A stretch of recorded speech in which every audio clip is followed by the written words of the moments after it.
On June 9th, 1993, 31-year-old John and 29-year-old Deborah Ford were in the midst of celebrating their honeymoon. The couple had been married for only 15 days, and on this day, they decided to celebrate by going on a scuba diving excursion.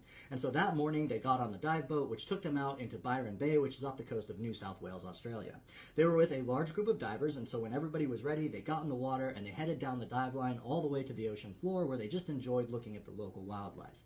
Until at some point, one of the divers in the group made this sign with his hand, which is the international sign for shark. Now, the group is looking around, and eventually they all get eyes on this absolutely massive 18 foot or like 5.5 meter long great white shark, and it's just circling kind of around them underneath them. Now, nobody panics, but the leader of the dive group, a guy named Jeff Brackenridge, he makes the sign, everybody needs to ascend. But the thing is they can't just go directly to the surface, because they've been deep enough for long enough that if they go directly to the surface, the gases in their tissues will expand and they'll get what's known as the bends. And this condition can be fatal. Even if not, it's extremely painful.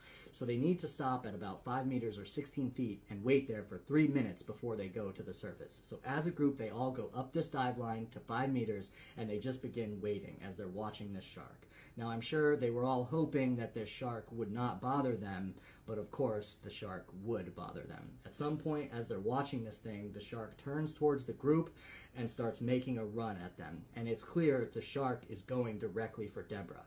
Now, John, Deborah's new husband, he does the only thing that he can think to do to save Deborah, to get her out of harm's way. He grabs Deborah and he pulls his wife through the water behind him and just puts himself in between her and the shark.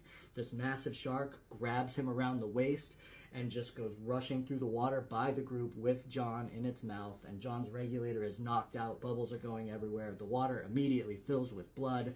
Deborah is screaming through her regulator underwater, and the group says screw it with the safety stop. They go bolting to the surface, where Jeff, the dive leader, makes sure to get Deborah and everybody else on the boat before Jeff turns around and goes back in the water, under the water, searching for any remains of John. But he can't find anything to salvage. There's just small bits kind of floating around in the blood. The group immediately contacted authorities. A fisherman in an 18-foot boat came out, found the shark, which was as long as the boat.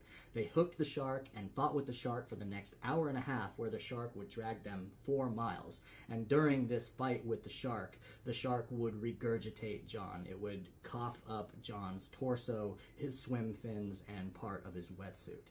The shark eventually, though, would break that fishing line and escape.